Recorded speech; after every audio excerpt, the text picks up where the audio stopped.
Throwaway time. What's your secret that could literally ruin your life if it came out?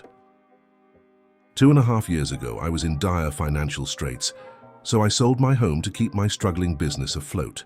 I neglected to tell the owners that they have an 800-square-foot bunker on the property that I built about 7 years ago. This bunker is what I've called home since I sold it. The entrance to it is well hidden, but I still come and go very early and very late in the day. I'm a single man who keeps to himself. I'm now in a situation where I could move somewhere else, but I love this hidden paradise so much. I once took a dump in the bathtub, and then realizing what a horrible mistake I'd made, I flung the poo into a hole in the wall. My parents renovated and patched up the hole, so now there is a 15-year-old turd in between the bathroom and kitchen wall of my childhood home, not even using a throwaway because I have no shame. I once helped out my female friend's family by taking care of their cat for a week. Every day for a week I would go over there and snoop around their house. I found my friend's diary and proceeded to read the entire thing.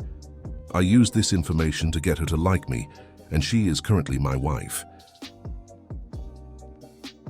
I masturbated in class during high school on several occasions. The girl in front of me that I accidentally jizzed on one time became my prom date. Bag 'em and tag 'em. This isn't necessarily something that could ruin my life, but it could ruin many others. I haven't told anyone before. My father recently went to prison for white-collar crime that he pleaded guilty to. He didn't commit this crime, but the alternative was fighting a highly sensationalized, media-obsessed scapegoat case and potentially getting 20+ years. While he was in prison, I read his little blue book, which I knew contained all the missteps of everyone he's worked with. He has always been an extremely scrupulous man, so these offenses were something he took seriously enough to note. I have information on countless state employees, incredibly prominent and wealthy community members, numerous elected city-state officials and police officers. This information could ruin lives and start political controversy. My father is an incredible man and is not vengeful whatsoever. He will never use any of this info against these people, despite the fact that most completely turned on him and stayed uninvolved at all costs, or started pointing fingers. When I picture my aging father sitting in a maximum security jail cell, sleeping on a metal sheet without a mattress, I am filled with rage for these people who could have stood up for their friend and prevented this while he still continues to be loyal. I still haven't decided which campaigns, if any, I'm going to ruin in the upcoming elections. Okay, so this is a secret I've kept for nearly 20 years. During the summers when I was growing up, my parents would often leave my brother and I am a male, with our aunt and uncle who lived out in the country. It was great as they had 4 sons of ages close to ours, so we had a lot of fun doing kids stuff. One summer when I was 8, the oldest cousin was maybe 16. We somehow got talking, and he asked me if I wanted to sleep in his room that night. He has the nicest room and bed, so I was all for it. We got into bed and he asked if he could touch my penis. I was 8 and just thought it was okay, so I let him.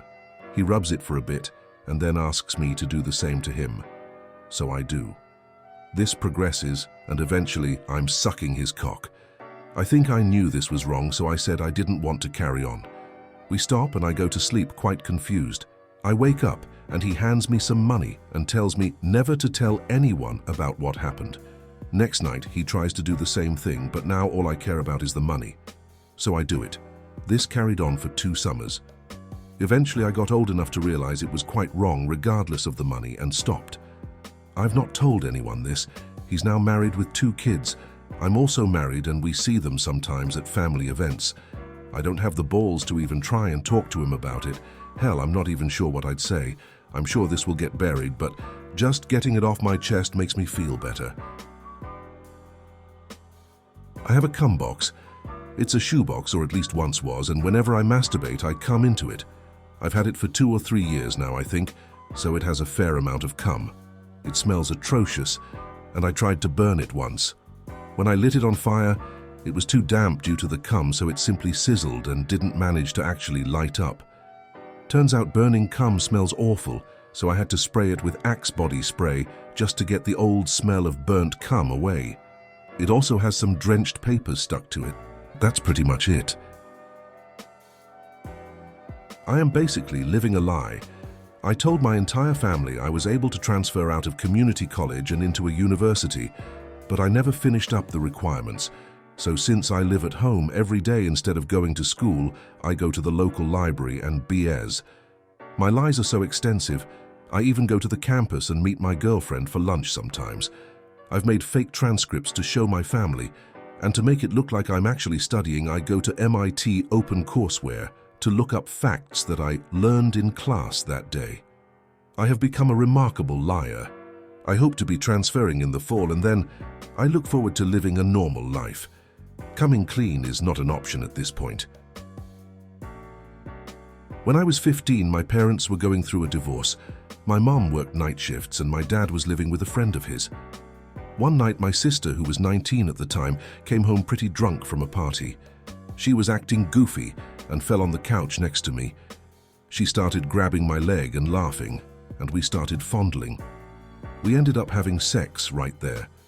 When we woke up the next day, she had no recollection of the night before, so I just kept my mouth shut. Fast forward to when I'm 18. Sister is home from college, and Dad is over for a visit. They get into an argument, and in a fit of rage, my dad announces how he has never forgiven her for the abortion she got when she was 19 and subsequently killing his grandchild. He's very religious. I then realize the baby she aborted was in fact mine, and as far as I know, I am the only one who knows, since she has never mentioned that night. Buried comment, but here goes. Not life-ruining, but makes me feel like shit every time I think about it. As I've told Reddit before, I have a blind brother. When we were young, I used to get so frustrated at all the extra attention he received and how I had to be more responsible with my sibling than my peers. So when my brother and I would go play, go to the store, or just generally go anywhere without adults, I would abandon him somewhere unfamiliar to him. Then, I would stand off quietly and watch the anxiety set in as he tried to figure out where he was and what was going on. Also, I was really intelligent as a child and knew that was my ticket to attention. When I would help my brother with his homework, I would teach him all the wrong answers so that I could continue being the smarter sibling. Today, my brother is my best friend. He goes to college and lives by himself. He's become one of the most intelligent men I've ever met. I'm trying to make it up to him now by being the best big sister ever, but I still feel so guilty at how I found him to be a burden when I was a kid. Update. I immediately called my brother after posting this and caught him while he was walking to a study group. I told him about my guilt and he laughed. He understands how frustrating it must have been. He told me that all of the good things I have done as a sister completely overshadow anything bad I did, and that he loves me more than anything. I'm glad I spoke with him, and I encourage others on here to talk to someone if they can. I lit a tree on fire for kicks and ended burning half a forest down, and several homes went up in flames in the process. I wanted to say I did that when I saw it on the news. There was a girl who I had a crush on the moment I saw her on my college campus. She ended up dating a douchebag dude a few weeks later.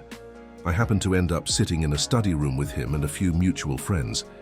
He talked about how he didn't think she was that attractive and how he liked other girls. I wrote the girl an anonymous email using one of those websites, telling her about the things I heard and how the guy was a dick. She ended up breaking up with him after she found out he was cheating. The girl is now my girlfriend of 6 months. She has no idea and is sitting across from me in the library. I've never told anyone this before. An update to the situation. We've now been together 9 months and are going strong. I have a second update. It's our 1-year anniversary tomorrow. Third update. I've gotten a number of requests for updates over the past few years.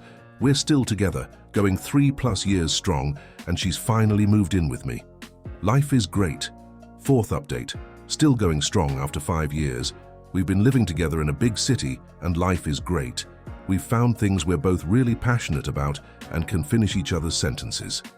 I've always been a big believer of the just do it mindset, and this whole story is proof of it. Fifth update. Still getting occasional PMs as of early 2019. Happy to say we are still together 7.5 years later. We're living together in a big city, and there's probably a proposal in the cards sometime soon. You never know where a simple email may take you. Sixth update. We got married during the pandemic. My father never had anything other than boys, and my mother always wanted a girl. Try as they might, they just had tons of boys. When I was 6, they adopted a girl of also 6. Everyone was pleased, and she was quickly included into the family by everyone, and we all took an immediate shine to her, especially me. We started playing doctor at 9. This progressed to fooling around.